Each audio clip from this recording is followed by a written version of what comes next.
Hello, aspirants. Welcome to Shriram IS. My name is Saurabh, and we are going to discuss today about a very important topic for your UPSC Civil Service Examination Mains 2025, and that is migration, जो कि paper one GS paper one society का Indian society का एक बहुत ही important part है, and there will be a possibility, huge possibility this year that they will ask a question out of this topic because a lot of current affairs related जो developments हैं वो यहाँ पे हो रहे हैं. सब nationalism is rising in India, linguistic prides have taken a centre stage, and जो माइग्रेशन है उसके ऊपर इन सब का नेगेटिव इम्पैक्ट पड़ता हुआ दिखाई दे रहा है. So all in all these are very important issues and I am going to discuss them in today's class. So इस क्लास के दो पार्ट होंगे. पहला पार्ट होगा बेसिक माइग्रेशन का, इन विच आई विल बी डिस्कसिंग कि माइग्रेशन क्या होता है, माइग्रेशन के वेरियस टाइप्स क्या होते हैं, माइग्रेशन के इंपॉर्टेंट जो फैक्टर्स हैं, पुश और पुल फैक्टर जिन्हें कहा जाता है, वो क्या होते हैं. Then I will talk about the migration in numbers. Numbers हमें क्या बता रहे हैं, रीसेंट अपडेट क्या है उसको लेके.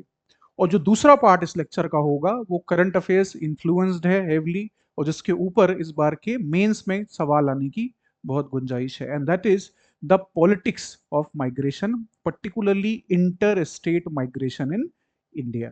सो there will be two major parts in this lecture, जिसमें से जो दूसरा वाला है वो सबसे ज्यादा इंपॉर्टेंट है आपके एग्जाम के लिए. The first part will set the stage for the second part.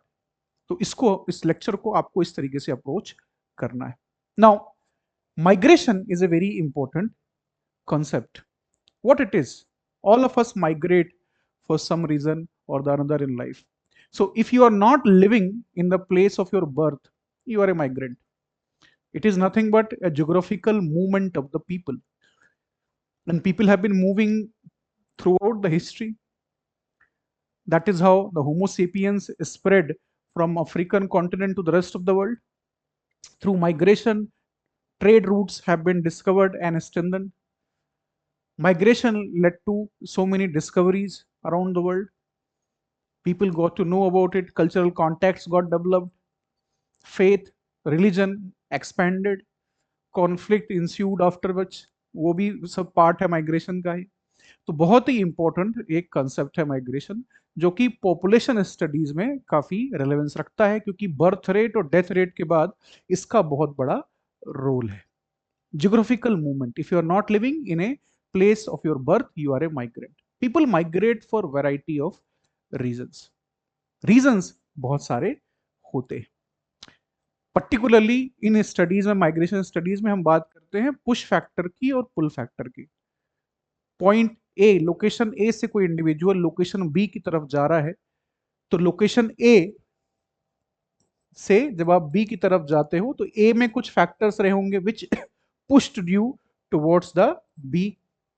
B में कुछ ऐसे फैक्टर्स रहे होंगे which attracted the person who is living in A. तो ए से जब आप बी की तरफ जाते हो तो इसको हम पुश फैक्टर्स कहते हैं.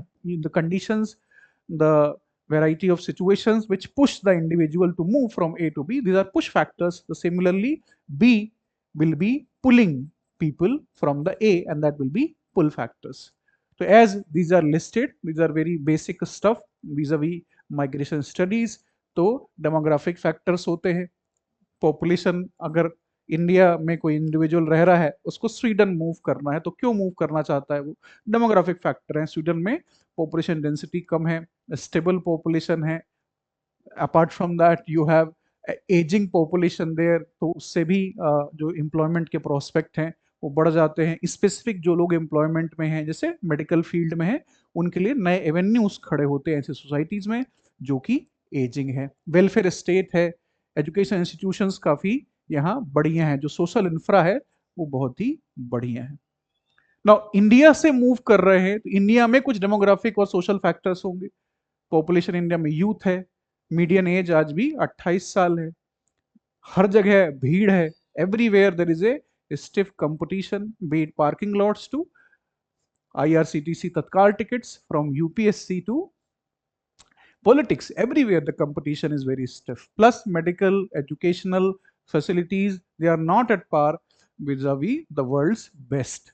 तो ये फैक्टर्स बन जाते हैं, एक हो जाता है पुश, दूसरा हो जाता है pull. You will have economic factors, unemployment here होगी, पॉवर्टी यहाँ होगी, लो वेजेस होंगे, यहाँ पे हाई पर कैपिटा इनकम होंगी, लिविंग स्टैंडर्ड्स बढ़िया होंगे, जॉब प्रोस्पेक्ट अच्छे होंगे, वेज ग्रोथेस की पॉसिबिलिटी ज़्यादा होगी, मोबिलिटी जिससे हो सकती है। तीसरा पॉलिटिकल फैक्टर्स भी होते हैं। Countries like Bangladesh, there almost a quasi dictatorship is right now there, so वहां से लोग जाएंगे डेमोक्रेटिक सेटअप्स की तरफ जहां उनको प्रोसिक्यूट ना किया जाए उनके पॉलिटिकल बिलीव, उनके रिलीजियस एफिलिएशंस के कारण। तो ऐसे भी मूवमेंट होता है। Rohingya Muslims are migrating from Rakhine state of Myanmar, why? Because उनको प्रोसिक्यूट किया जा रहा है उनके धर्म के आधार पे। तो वहां कॉन्फ्लिक्ट ऑफ वॉर जैसी सिचुएशंस है, out of terrorism, out of human rights violation, people move, migrate, ये एक पुश फैक्टर होता है। और यहां उनको पुल क्या कर रहा है? Peace, plenty, prosperity, stability, freedom, liberty, ये सारी चीजें उनको मूव करती और बुलाती हैं, खींच के ले आती हैं। इसके अलावा you have ecological factors also, disasters हो रहे हैं, डेजर्टिफिकेशन हो रहा है, डिफोरेस्टेशन हो रहा है, हर जगह आपको पोल्यूशन देखने को मिलेगा, air pollution, soil pollution, noise pollution, light pollution, हर तरीके का पोल्यूशन जो आप सोच सकते हो, प्लास्टिक पोल्यूशन आपको दिखाई देगा। वाटर का शॉर्टेज है, वाटर स्ट्रेस है, क्लाइमेट रिलेटेड इश्यूज जो आ रहे हैं, हीट वेव्स आ रही हैं, एक्सट्रीम इवेंट्स हो रहे हैं। और इधर बेटर इन्वायरमेंटल कंडीशंस हैं, प्रोटेक्शन है, ग्रीनरी है, क्लीन एयर है, क्लीन वाटर है। तो लिविंग जो स्टैंडर्ड है आपका वो ऑटोमेटिकली अपग्रेड हो जाता है जब आप यहाँ से यहाँ पे आते हैं। और माइग्रेंट के फ्लोज और स्टॉक्स का भी इंपॉर्टेंट इफेक्ट पड़ता है। सो कुछ इंडिया में आप देखेंगे स्टेट्स को, जैसे केरला है, वहाँ के माइग्रेंट्स गल्फ कंट्रीज में ज़्यादा हैं। क्यों? Because of obviously they have stock already there, so ethnic, religious, linguistic affiliation होते हैं और उनके रिकमेंडेशंस के कारण माइग्रेंट्स डिसीजन लेते हैं कि मूव करना है उनको। आपके कोई फ्रेंड है, आपके अंकल का बेटा वहां काम कर रहा है, तो उसने आपका नाम रिकमेंड कर दिया and you went away. Similarly यहाँ पे diaspora, ethnic community, information flows etcetera होंगे। तो push and pull factors are very basic step when it comes to migration studies.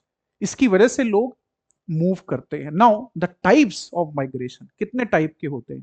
There are many types of migration within the country. India में जब मूवमेंट होती है तो India में, with in India there is a we will call it internal migration, और इसमें भी आप बात करोगे इंटर स्टेट माइग्रेशन की, इंट्रा स्टेट माइग्रेशन की।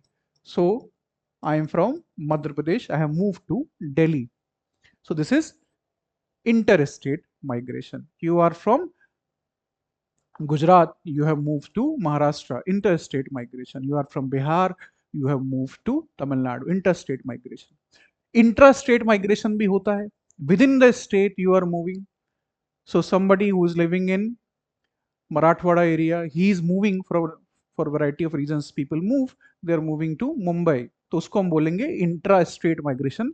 माइग्रेशन हो रहा है लेकिन विद इन द स्टेट हो रहा है, महाराष्ट्र के अंदर हो रहा है। तो इंडिया में मैक्सिमम जो माइग्रेशन हो रहा है दीज डेज वो इंट्रा स्टेट माइग्रेशन हो रहा है। 75% जो इंटर स्टेट माइग्रेशन है वो लगभग 500 किलोमीटर की रेंज में होता है। तो लोग छोटे शहरों से बड़े शहरों की तरफ जाते हैं, जा रहे हैं, because of variety of facilities जो पुल फैक्टर्स हैं उनको खींचते हैं। ऐसे ही एक्सटर्नल माइग्रेशन होता है, इंडिया से आप बाहर जा रहे हो, गल्फ जा रहे हो, अमेरिका जा रहे हो, यूरोप जा रहे हो, variety of places are there. तो वहां पे आपको ध्यान रखना है दो वर्ड्स का, एक होता है इमिग्रेंट माइग्रेशन स्टडीज में और दूसरा होता है इमिग्रेंट्स। तो जब इंडिया से कोई जाता है बाहर उसको हम बोलते हैं इमिग्रेंट्स, ई आगे लग जाता है। जब वो स्वीडन में जा रहा है तो स्वीडन वाले उसको बोलेंगे immigrant. Slight difference is there because that depends ki what is your perspective. Are you sitting in India and talking about the same person, or you sitting in Sweden for example and talking about the same person? तो destination और जो origin place है उसके basis पे we use these words. External migration, India से high net worth जो individuals हैं उनका माइग्रेशन होता है दुनिया की रिच कंट्रीज की तरफ। जो ब्लू कॉलर वर्कर्स हैं मोस्टली कोस्टल स्टेट्स है इंडिया के, they are moving to Gulf regions. जो स्टूडेंट्स हैं they are moving to America, Europe, Australia for further studies. So इस तरह से माइग्रेशन इंडिया में एक सेटअप बना हुआ है। Then you have seasonal migration in India. इसमें बिहार, झारखंड, वेस्ट बंगाल के जो फार्मर्स हैं, जो लेबरर्स हैं, they will move to green revolution belt like Haryana, Punjab, seasons में जब हार्वेस्टिंग होती है। तो जनरली जो मार्च अप्रैल से जून का महीना होता है उसमें मैक्सिमम ये माइग्रेंट्स मूव करते हैं, तो इनको हम बोलते हैं सीजनल माइग्रेंट्स हैं। सीजन में जाते हैं फिर वापस आ जाते हैं।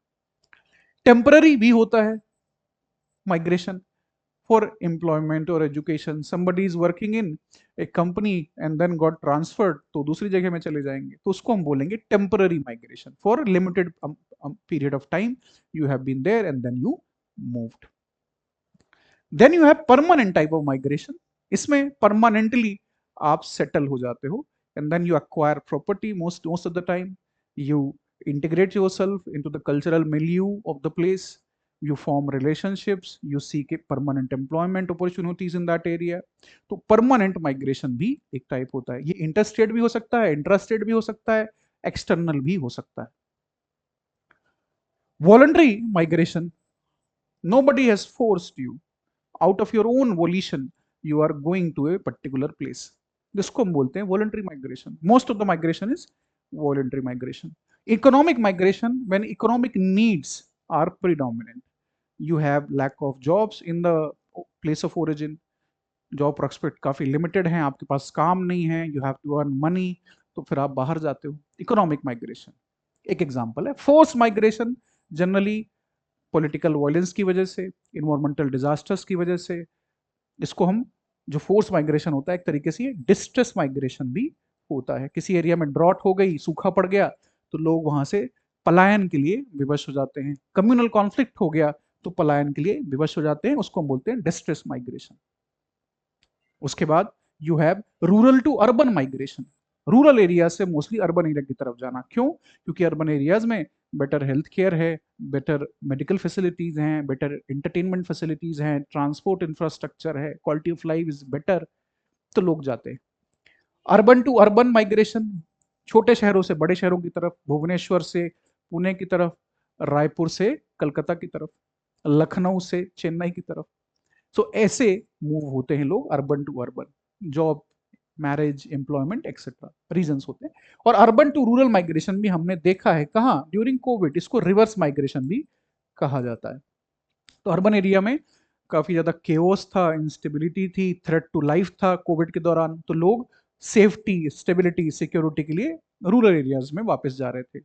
बड़ी बड़ी जो कंट्रीज हैं, रिच कंट्रीज हैं, यूएस, अमेरिका, कनाडा, यूके, यहाँ पे भी एक कल्चर डेवलप हो रहा है जब लोग जो केओस है शहरों का, जो अशांति है, उसको छोड़ के पीसफुलनेस के लिए दे गो टू विलेजेस। तो रिवर्स माइग्रेशन है अर्बन टू रूरल। सो ये हैं basic types. Again nothing extraordinary, very basic stuff when it comes to migration studies. Now in numbers we will talk about exactly what is the numbers are telling us. Number tells qualitatively far better story than any argument can bring in. तो यहाँ पे numbers के बारे में हम बात करेंगे। Data set हम उठाएंगे सेंसस का डेटा, 2011 का जो सेंसस था, और दूसरा एक बहुत ही important report prime minister economic advisory council की, जो दिसंबर 2024 में पब्लिश हुई थी, जिस रिपोर्ट का नाम है 400 मिलियन ड्रीम्स। ये रिपोर्ट का नाम है जो prime minister economic advisory council ने रिलीज की थी, 400 मिलियन ड्रीम्स, 2024 दिसंबर में, सो 6 मंथ्स बैक। तो इसमें बात की जा रही है 450 मिलियन इंटरनल माइग्रेंट्स हैं भारत में, सेंसस से बात कर रहा है। So almost what, of which 54 million people move across states, तो टोटल 450 मिलियन, 45 करोड़ लोग। सेंसस के बाद, क्योंकि सेंसस पुराना डॉक्यूमेंट है, 16-15 साल हो रहे हैं लगभग, ये जो रिपोर्ट है हालांकि ये 6 महीने पुरानी है, ये क्या कह रही है कि नंबर ऑफ माइग्रेंट्स जो हैं वो रिड्यूस्ड हो गए हैं, अब 40 करोड़ हो गए, पहले 45 करोड़ थे, अब 40 करोड़ हो गए। इसके साथ साथ माइग्रेशन रेट भी डिक्लाइन हुई है, 28.88।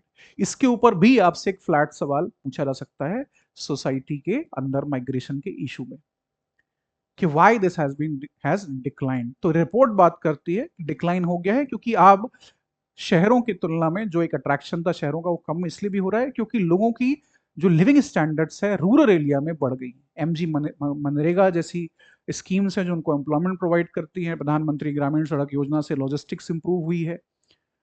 इसके अलावा इंटरनेट पेनिट्रेशन काफ़ी बढ़ गया है। जॉब्स अपॉर्चुनिटीज़ लोकली क्रिएट हो रही हैं क्योंकि बहुत सारी स्कीम्स चल रही हैं भारत सरकार की।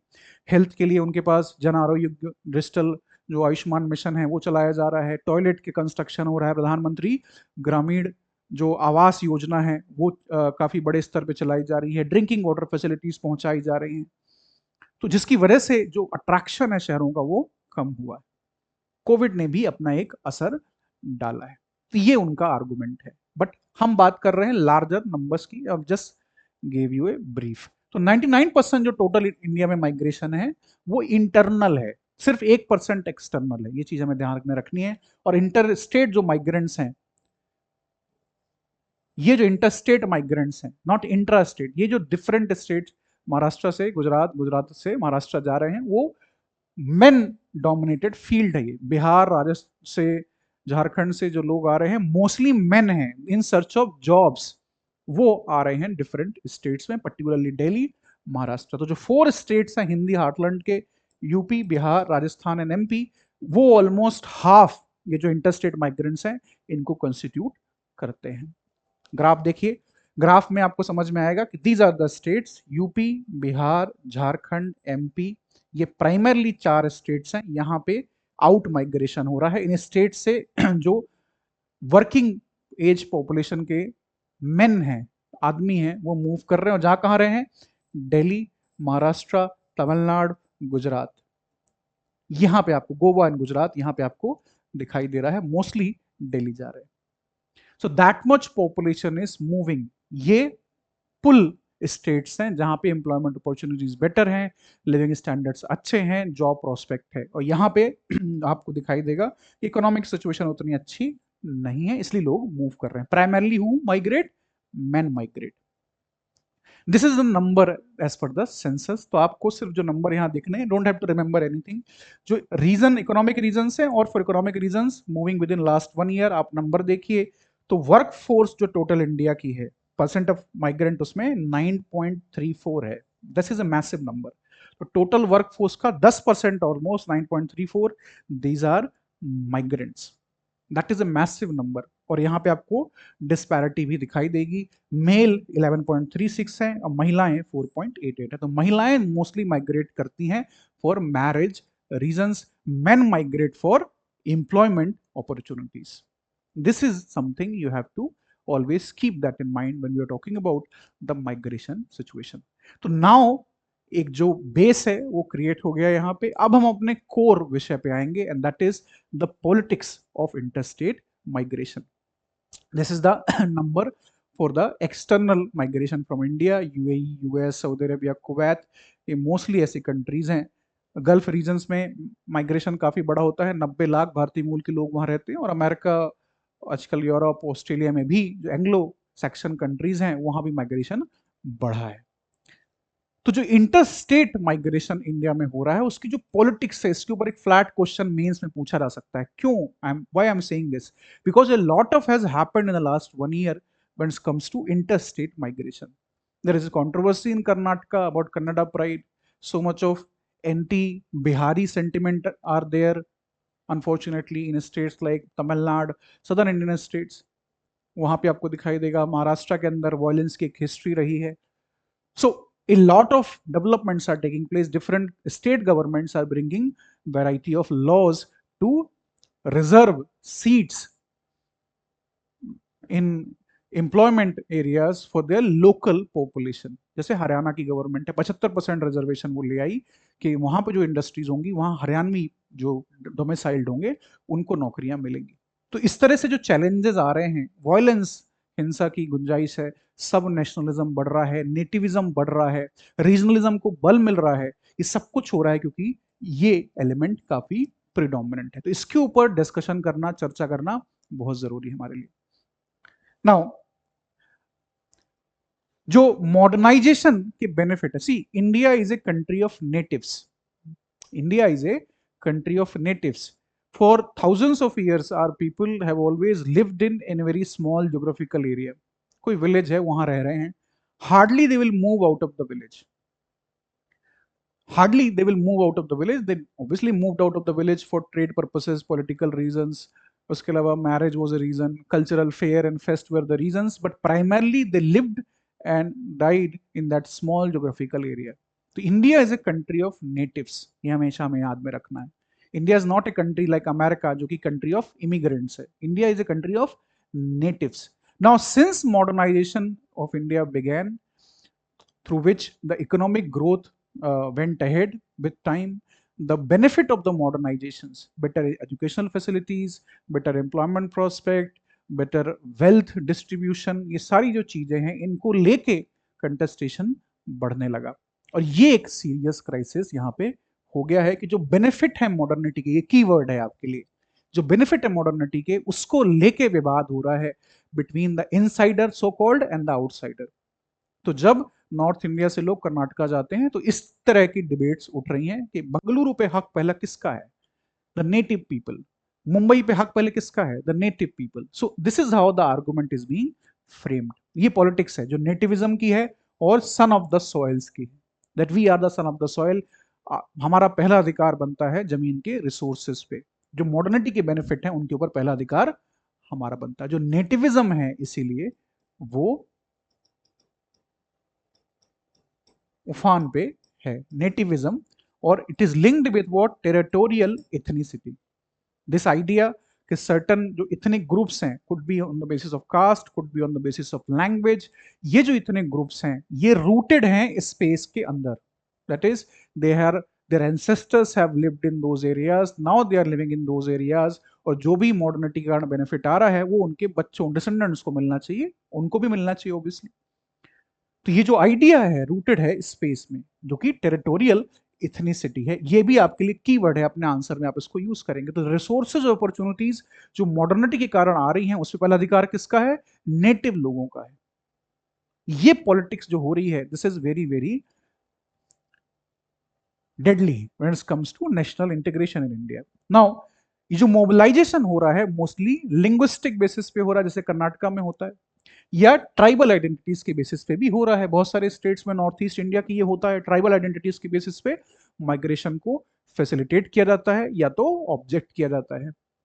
नागालैंड, मणिपुर, मिजोरम, ऐसे बहुत सारे एग्जांपल्स आप साइट कर सकते हो. साथ ही साथ प्रेफरेंशियल ट्रीटमेंट की बात की जाती है कि भाई जो नेटिव लोग हैं उनको प्रेफरेंशियल ट्रीटमेंट मिले. हिमाचल प्रदेश, हिमालयन स्टेट्स में हिमाचल प्रदेश है, उत्तराखंड है, प्रेफरेंशियल ट्रीटमेंट मिले. आजकल हरियाणा जैसे ऐसे स्टेट्स जहां ये आइडिया नेटिविज्म का बहुत ज्यादा डोमिनेंट नहीं था, वहां पे अभी डोमिनेंट हो रहा है. So there is a opposition party in Bihar जो कि कह रही है कि अगर वो चुनाव जीत गई तो वो 100% जो सीट्स हैं employments, government employment and otherwise, उसको वो बिहारियों के लिए रिजर्व कर देगी. तो इस तरह के स्टेट जहां इस तरह की आइडियाज और आइडियोलॉजीज डोमिनेंट नहीं थी, वो भी अब आपको दिखाई दे रही हैं भारत देश के अंदर. सो that is why I am saying कि बहुत ज्यादा पॉसिबिलिटी है कि मेंस में सवाल पूछा जाए. Unemployment rates generally in areas में जहां ये नेटिविज्म की पॉलिटिक्स होती है मिडिल क्लास के लिए ज्यादा होती है, बिकॉज इकोनॉमिक स्ट्रेस है इकोनॉमी में 2020 के बाद, कोविड के दौर बाद, और जो कि पहले से भी चला रहा था नोटबंदी के बाद 2016 में, डिमोनेटाइजेशन के बाद 2020 you had Covid, 2022 you had Ukraine Russia war. So economic situation है, जो प्रोस्पेक्ट है, that is not looking that good. जो रियल ग्रोथ है वेजेस के अंदर भारत में वो स्टैग्नेट ऑलमोस्ट हो गई है. तो लिविंग स्टैंडर्ड्स लोगों के जितनी स्पीड से बढ़ने चाहिए वो नहीं बढ़ रहे हैं, जिसकी वजह से ये सारा विवाद खड़ा हो रहा है. अनएम्प्लॉयमेंट उसके कोर में है, अनएम्प्लॉयमेंट उसके कोर में है. और ये सिर्फ आप इंडिया में नहीं देखते, ये आप अमेरिका में भी देख रहे हो, यूके में देख रहे हो. यूके में ब्रेक्सिट हो गया, ट्रम्प साहब अमेरिका में वॉल खड़ी करने की बात कर रहे हैं, वीजा को डिले कर रहे हैं, एक्सेट्रा. दूसरा जो यहाँ पे की पॉइंट आएगा वो आएगा डेमोक्रेटिक पैराडॉक्स है. ये पॉलिटिक्स के बारे में हम बात कर रहे हैं अभी, डेमोक्रेसी पैराडॉक्स है ये. Democracy talks about what, article 19 of Indian constitution talks about what, freedom of movement. तो ये पैराडॉक्स है कि राइट टू फ्री मूवमेंट की बात कर रहे हो और सन ऑफ द सॉइल्स की भी बात कर रहे हो साथ साथ. तो फिर ये कैसा यूनियन है इंडिया, कैसा यूनियन ऑफ स्टेट्स है. हालांकि आपको दिखाई देगा अगर नंबर के बेसिस पे 1971 में हमारी पॉपुलेशन 54 करोड़ थी, तो उस वक्त लगभग 20 मिलियन सिर्फ लोग, 2 करोड़ लोग माइग्रेंट्स थे। अब आप देखिए नंबर कितना बढ़ गया 2011 के सेंसस के कारण बाद। और अब जो नंबर अभी रिपोर्ट बता रही है पीएमईएसी की रिपोर्ट कि 40 crore people are migrant out of 146। काफी बड़ा नंबर है, पहले नंबर काफी कम था। तो पहले तो ओल्ड जो फॉल्ट लाइंस थी जैसे मुंबई में थी, आसाम में थी, आसाम में भी आसाम के कारण ही एनआरसी की डिबेट पूरी खड़ी हुई थी, नेशनल रजिस्टर ऑफ सिटीजन्स। क्योंकि वहां ये बात उठी कि बंगाली स्पीकिंग जो इमिग्रेंट्स हैं they are capturing the lands and the jobs in Assam. ये एक सिचुएशन हुई, नॉर्थ ईस्ट इंडिया में ये हुआ। तो ये जो सिटीजनशिप राइट्स के जो इश्यूज हैं और आइडेंटिटी पॉलिटिक्स है that is taking the centre stage. ऐसे एरियाज में जहां पहले ये नहीं थी वहां पे भी हो रही है, और जहां पे थी वहां पे भी इंटेंसिफिकेशन आप देख सकते हैं। और पर्टिकुलर फॉर्म ऑफ ये आइडेंटिटी पॉलिटिक्स है। तो टेरिटोरियल मैंने आपको कहा इथनिसिटी, उसके बेसिस पे मोबिलाइजेशन हो रहा है और काउंटर मोबिलाइजेशन किया जा रहा है, और इनसाइडर आउटसाइडर का जो डिबेट है उसको आगे बढ़ाया जा रहा है इसके बेसिस पे। Now this is also very important. और new wave of anti migrant policies हो रही हैं। तो सब नेशनलिज्म जो कि एक कोर एस्पेक्ट है इंडिया में, जो कि क्लोजली रिलेटेड है रीजनलिज्म के साथ, ये यहाँ पे इन्वॉल्व हो रहा है। इंडिया में कई तरीके के नेशनलिज्म पाए जाते हैं। इंडिया में नेशनलिज्म के बहुत सारे टाइप्स हैं। There is no unified single nationalism in India. There are many types of nationalism like village nationalism, caste nationalism, linguistic nationalism, etc.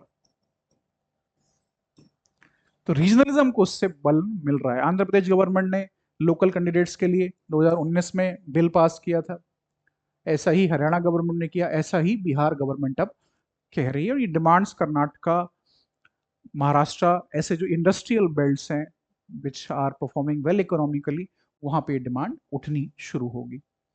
इसके अलावा जो क्लाइंटलिज्म और डिस्ट्रीब्यूटिव पॉलिटिक्स है वो भी काफी रिलेवेंट हो जाती है। पॉलिटिक्स के बारे में बात कर रहे हैं हम, तो ये एक बहुत ही इंपॉर्टेंट टॉपिक है। Now understand that when migrants from Bihar, Jharkhand, ये जो अंडर डेवलप्ड बेली है इंडिया की, जब यहां से मूव करते हैं दिल्ली, महाराष्ट्र, कर्नाटका, तो होता क्या है, ये इनका जो सोशो इकोनॉमिक बैकग्राउंड है, एक पर्टिकुलर सोशो इकोनॉमिक बैकग्राउंड से लोग निकल के आ रहे हैं। अब जब ये जाते हैं तो वहां मोस्टली स्लम्स में रहते हैं, या जो लो कॉस्ट हाउसिंग प्रोवाइड कर सकता है जो एरिया, वहां पे रहते हैं। Now they have issues vis-a-vis access to what, healthcare, hygiene, electricity, water. Most of the slums are not regulated, they are not legally entitled to receive these many things, quality schools, connections, etc. तो कैसे उनको मिलेगा? अब वो गांव में जब रह रहे थे तो उनका एक क्लाइंट पैटर्न रिलेशनशिप था, वहां पे एक लोकल जमींदार है या लोकल लीडर है कास्ट बेसिस पे, अदरवाइज ऑल्सो, तो उससे वो उनकी क्लाइंट पैट्रन रिलेशनशिप है, उससे वो बेनिफिट ले रहे हैं in the exchange of what, votes and support. लेकिन यहाँ पे दे आर न्यू, तो ट्रेडिशनल जो क्लाइंट पैट्रन लिंकेज है वो काम नहीं करेगा।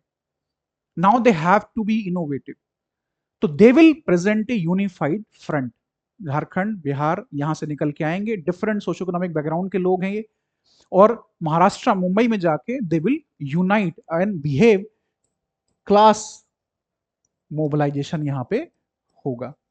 when they are dealing with local politicians, when they are dealing with local state machinery.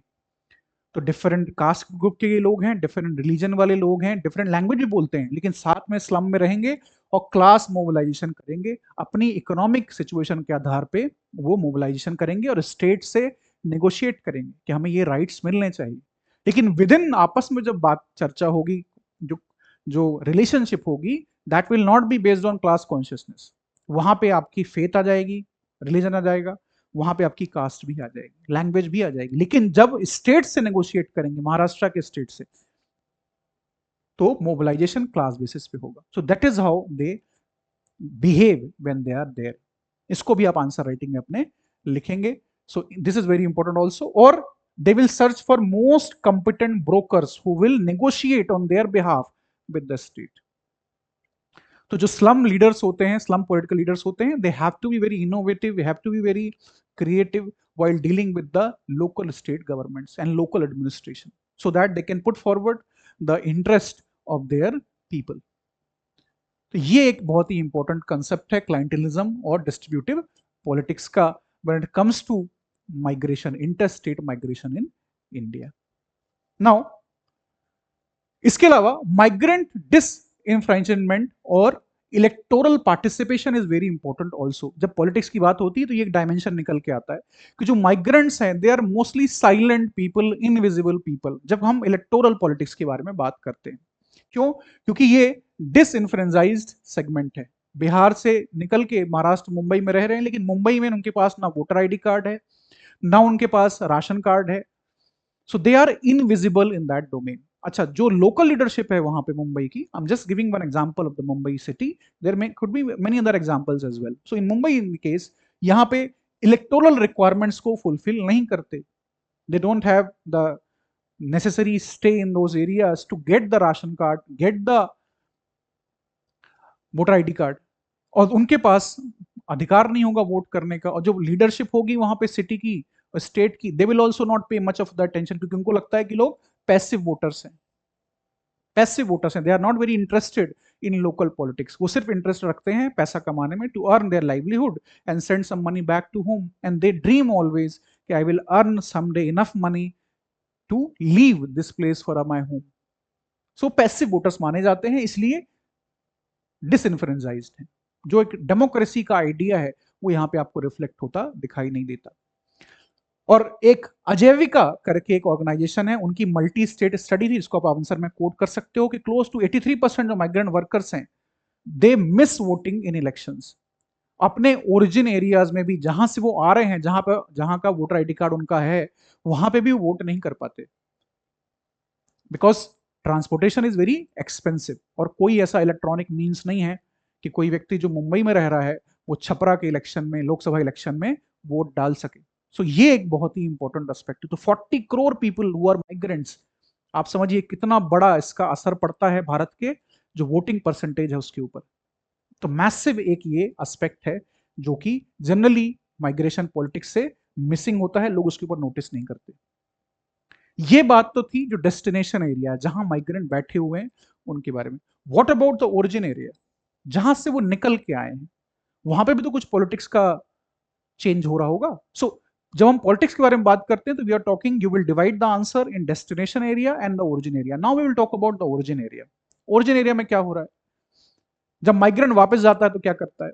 He is bringing not only money, he is bringing new ideas, new values, new aspirations, new visions, new organizational setup. He will acquire variety of skills, a new outlook he will bring to the society. तो वहां पे जो politics चल रही है गांव के अंदर, छोटे शहरों में, उसके ऊपर भी उसका असर पड़ता है। फाइनेंशियल रिमिटेंसेस वो भेजे जा रहे हैं, जो लोग घरों के लड़के काम कर रहे हैं बाहर, वो पैसा भेजते हैं। जब वो पैसा भेजते हैं, कैश में भेजते हैं अपने परिवारों को, तो now the families will be somewhat more autonomous, somewhat more independent. They will not be dependent on local sarpanch और local MLA always for their survival. तो यहां पे उनके पास ऑटोनॉमी आती है, कॉन्फिडेंस आता है, जो कि पॉलिटिक्स में बहुत ही इंपॉर्टेंट है। उनके एक्सपेक्टेशंस, उनके बिलीफ सिस्टम्स, उनके बिहेवियर, सब में चेंजेस होते हैं। और प्राइमरी सोर्स ऑफ सपोर्ट ये जो रिमिटेंसेज हैं ये बन जाता है, तो वो पॉलिटिकली मोटिवेटेड नहीं रह जाता उनको कि वो इंगेज करें लोकल पॉलिटिक्स में। उनको लगता है उनका survival is being taken care of. तो ये एक बहुत ही इंपॉर्टेंट एस्पेक्ट है।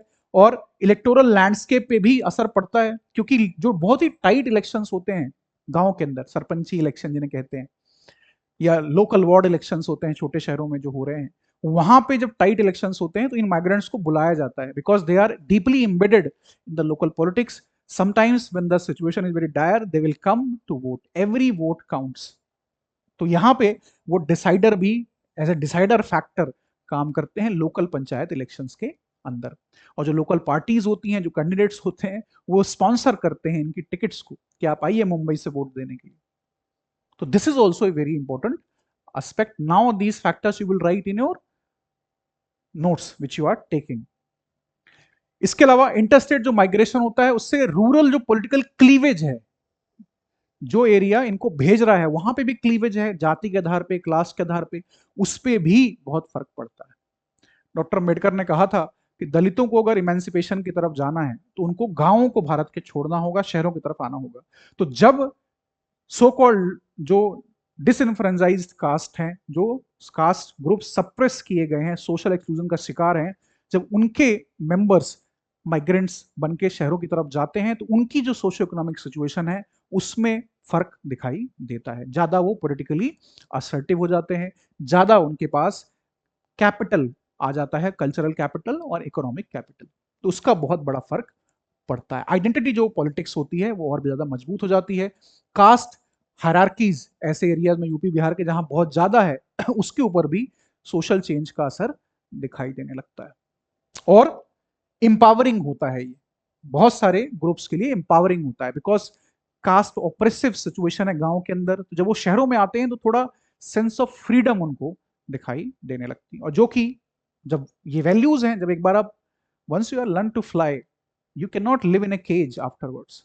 So this is what changes the situation. और जेंडर जो वहां पे डायमेंशन है उस पर भी बहुत फर्क पड़ता है। इंडिया में माइग्रेशन की वजह से पर्टिकुलरली मेन जो माइग्रेंट्स हैं उनकी वजह से क्या हो रहा है, फेमिनाइजेशन ऑफ एग्रीकल्चर हो रहा है। सिचुएशन जो है इस डोमेन में चेंज हो रही है, तो महिलाएं भी राजनीति में आगे आ रही हैं, लोकल जो पॉलिटिक्स में, क्योंकि men are missing from the area. So that is also a very important aspect. More and more they are experiencing autonomy, they are experiencing sense of freedom in taking decision making. इसका भी बहुत असर पड़ रहा है। So all in all, if you see, migration के कारण जो डेस्टिनेशन एरिया है और जो ओरिजिन एरिया है वहां पे सिस्टमेटिक ट्रांसफॉर्मेशन हमें दिखाई दे रहा है, सिस्टमेटिक ट्रांसफॉर्मेशन दिखाई दे रहा है। and that is bringing a lot many questions to us. Generally जब हम बात करते हैं पॉलिटिक्स की तो आपके लिए जो की वर्ड्स हैं यहां पे वो है nativism, ethnic territoriality, that is also very important. This is overall in the context of regionalism and linguistic pride. Sir हम द सॉइल जो थ्योरी है वो बहुत इंपॉर्टेंट हो जाती है। तो इनको यूज करते हुए beautifully you will divide the answer in destination area and origin area, and then you will go for the answer writing, providing different dimensions to the changes which are taking place in the politics of destination area and the changes that are taking place in the politics of origin areas, with substantial push of the numbers that we have seen in the census 2011 and the prime minister economic advisory counselling data. उन numbers को उठा के जो recent changes हुए हैं, बिहार के अंदर क्या बातें हो रही हैं, कर्नाटका में क्या बातें हो रही हैं, तमिलनाडु, केरला, हरियाणा, इन स्टेट्स में जो चर्चाएं चल रही हैं उनको आगे आप लेके जाओगे। And eventually this is a serious matter. Why? Because violence, organized violence particularly against poor immigrants has been experienced in India, चाहे वो आसाम हो चाहे वो महाराष्ट्र। तो हिस्ट्री इंडिया में रही है unfortunately, and that is a serious reason that why Indian nationalism is still evolving. It is going through evolution because there are multiple sets of nationalism, multiple sets of loyalties and affiliation which hampers the core agenda, a century old agenda of Indian freedom struggle and India's constitutional aspiration, and that is national integration. National integration economically, culturally, socially, emotionally, psychologically is not going to happen if these things impact them negatively. तो national integration के लिए जरूरी है कि sense of solidarity हो, sense of inclusion हो, और उसके लिए गवर्नमेंट्स को एफर्ट्स करने चाहिए। पॉलिटिक्स के डोमेन में जब हम आप स्पेसिफिकली बात करोगे तो कुछ जो स्पेसिफिक प्रोग्राम्स हैं उनके बारे में जरूर लिखेंगे आप, जैसे you will write about one nation one ration card, जो स्कीम है सरकार की to facilitate what, ration, nutrition to the people, the migrants. इसके अलावा बातें की जा रही है कि कैसे उनका इलेक्टोरल पार्टिसिपेशन बढ़ाया जाए। एनआरआईज के केस में ये बातें की जा रही हैं कि there will be electronic mechanism for electoral participation, the same way it could be facilitated for migrants. The state is also providing affordable renting housing, affordable rented housing colonies. इनके बारे में भी सरकार काफी तेजी से काम कर रही है और धीरे धीरे ये बातें की जाने लगी हैं, उठ रही हैं कि कैसे नेशनल इंटीग्रेशन को बढ़ाया जाए, माइग्रेंट्स का जो सिचुएशन है उसको इम्प्रूव किया जाए. So this is how you will think about this issue and you will write about the issue, because there is a huge possibility that this year means there will be a question on it. In this series of mains 2025 society, there will be many other issues which I will be covering on the YouTube. So keep watching it, keep taking the notes, and keep the answer writing so that you have a desired result in UPSC mains this year. Thank you for giving me your time. I'll meet you again with a new topic very soon.